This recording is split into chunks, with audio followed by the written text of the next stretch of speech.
Alright, here it is. My 2004 V6 Mustang with 118,000 miles on it.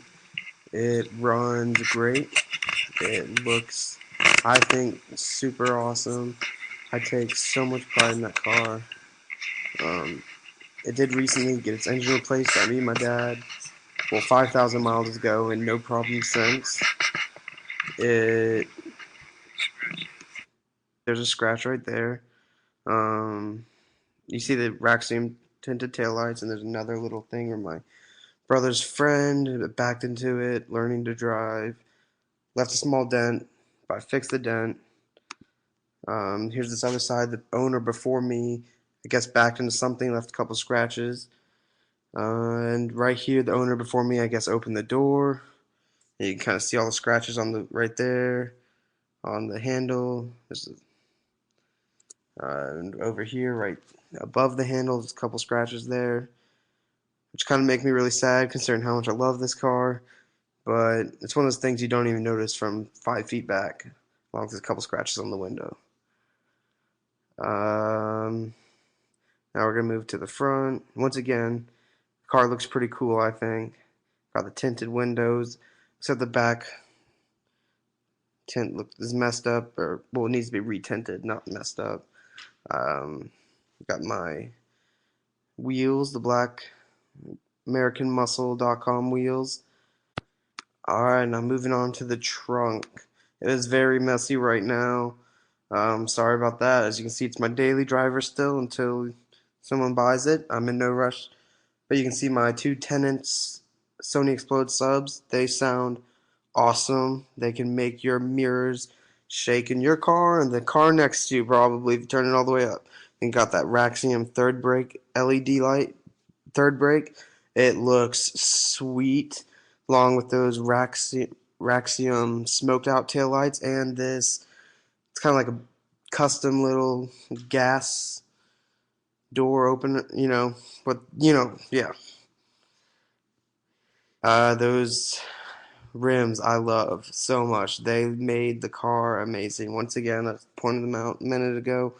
I just can't believe how much I love them. Radio in here, pretty cool. It's Bluetooth. If it's Sirius XM ready or not. I don't use that. It changes colors, so that's always fun. Bluetooth, which I love. Does the radio and everything. The sub's great. Subs sound amazing. Now the badge of the interior before we get started with anything is right here. This side you can see this kind of out of kilter just because of the screw in here that broke. I've kind of taped it, and what I've been dealing with is just kind of like personally.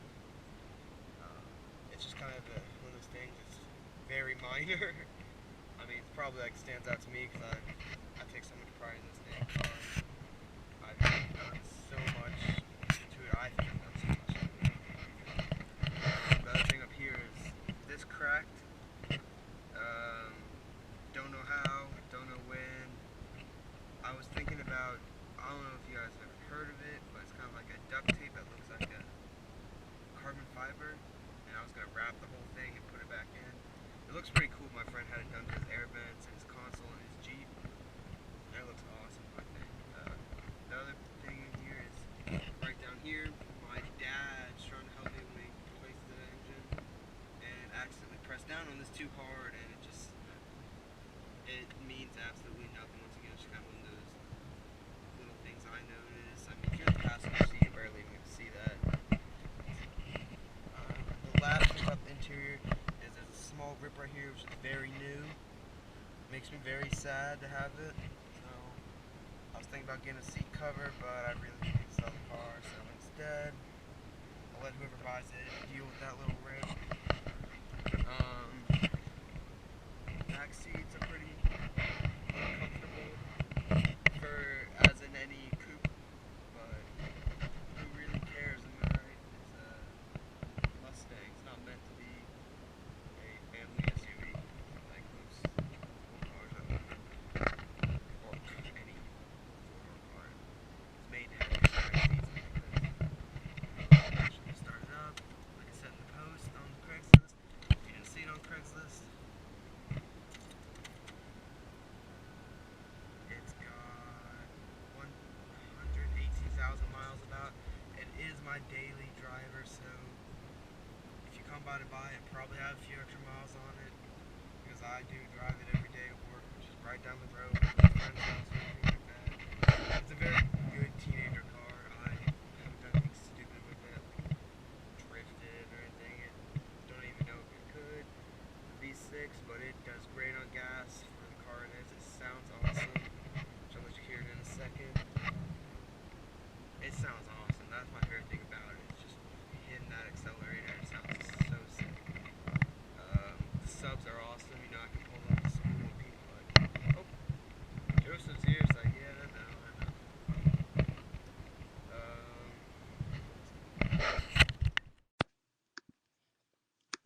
Alright, to lift the hood up, kind of pull up, and there's a little yellow thing there you probably couldn't see. Push that down, the hood just pops right up. Alright, now looking at the engine, you can see got that cold air intake right there. Um, that's custom, as they say. What I did was I lost that cap for the radiator coolant holding tank or whatever you call it.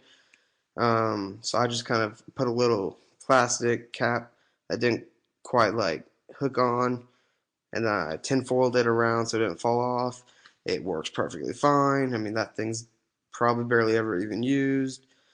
Um, so I made it work. I mean, it holds the coolant, as you can, if you can't, you probably can't see it, but holds it. It's got a brand new radiator in there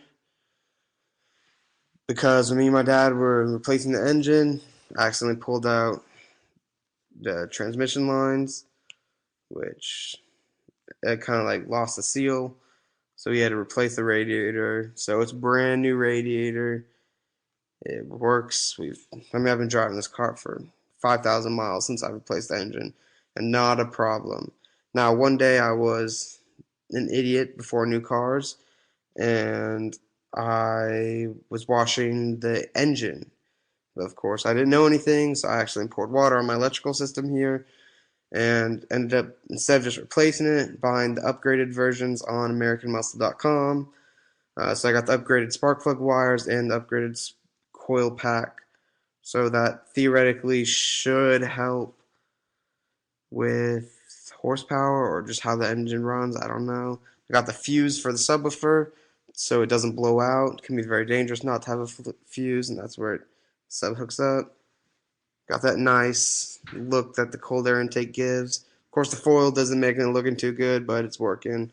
I love the way my new radiator looks. It's all nice and shiny. Um, yeah, it's overall just been working great. Replaced the oil every few thousand miles, more than likely a lot less than that because the engine is somewhat new. If you can see, there might be a little bit of blue tape up there with the windshield wiper cowl. It's just because we haven't glued that thing down. It doesn't need to be glued down. It just kind of looks a little funky not glued down. Um, it just because when we replaced an engine, we accidentally broke that piece, and so we just replaced it. Anything we broke during the rebuild, we just replaced. So everything in there is new. New alternate, well, alternator replaced before. The AC was replaced by the person before me, which I only bought this car two years ago, and I have put in so much money into little custom upgrades and just the overall fixing of the damn thing. Person before me just destroyed the dang car, I think. So everything he broke, I replaced and fixed, or local mechanic shops helped. But I did most of it. So yeah, there's the engine, if you consider it. Now, last thing I'm going to do is show you a little exhaust clip in just a second. Well, first I'm going to let you look at it one last time from far away. It looks pretty rad, as they say. I love it. Lots of people give me compliments. I mean, lots of people. It may not have the power of a V8. Sounds louder than V8s. It's a lot better looking than most. I mean, you can tell when you see a Mustang this year roll down the road and it's not got work into it. It does not look good. All right, the funny thing about that sticker right there is it's not a MagnaFlow exhaust anymore. It is dual glass pack exhaust underneath. So instead of a muffler, I put the glass packs in. It's not too loud, doesn't sound rattly.